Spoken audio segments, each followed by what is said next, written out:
Kritikal sa bawat sandali ang impormasyong lumalabas sa COVID-19 tracker ng Department of Health. Mula sa mga lugar sa bansa at probinsyang nakikitaan ng COVID-19 surge, makikita sa dashboard ng DOH ang aktwal na numero. Nito lamang April 24, 2021, pumangalawa ang Pampanga sa may pinakamaraming bagong kaso ng COVID-19 sa lahat ng lalawigan sa bansa. Ang impormasyong ito ay hindi kaagad nakita sa COVID-19 bulletin ng probinsya. At makalipas ang ilang araw, sa Facebook post ng Pampanga PIO, ang 511 new case na isinapubliko ng DOH noong April 24, 174 lamang ito sa COVID-19 bulletin ng Pampanga nitong April 25. Ibig sabihin, hindi na naiulat ng lalawigan ang bumubulusok na bilang ng mga bagong kaso ng COVID-19. Sagot ni Dr. Sinon Ponce, may verification process umano kasi itong pinagdadaanan para makumpirma kung taga Pampanga nga talaga ang mga kumpirmadong nagpositibo sa COVID-19. Yung validation, doon natidelay eh. Sa mga molecular laboratory, isa-send sa peso.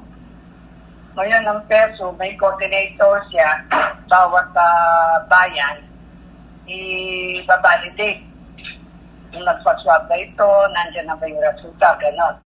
Bagamat may umiiral na sistema ang probinsya na kailangang i-synchronize ang pagpapalabas ng impormasyon ng kada bayan sa Provincial COVID-19 Monitoring Bulletin ng probinsya, ang sistema ng validation ay hindi umano kailangang madaliin.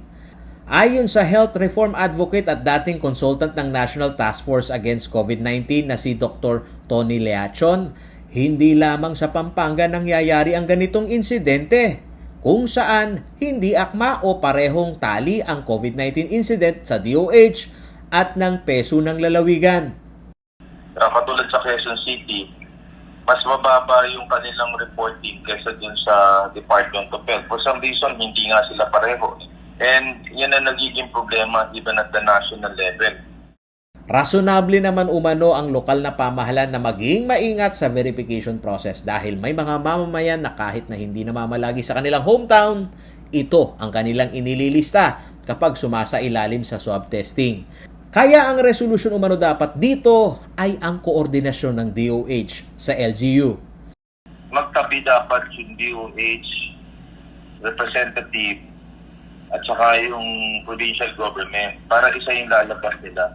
Sinabi ni Leachon na kailangang magkaroon din ng maayos na data analytics ang probinsya upang maipaliwanag sa tao ang positivity rating ng kada bayan upang maging tiyak ang paglapat ng solusyon lalo na sa pagbalanse ng ekonomiya at paghihigpit ng classification ng community quarantine. Paolo G. Santos, CLTV News.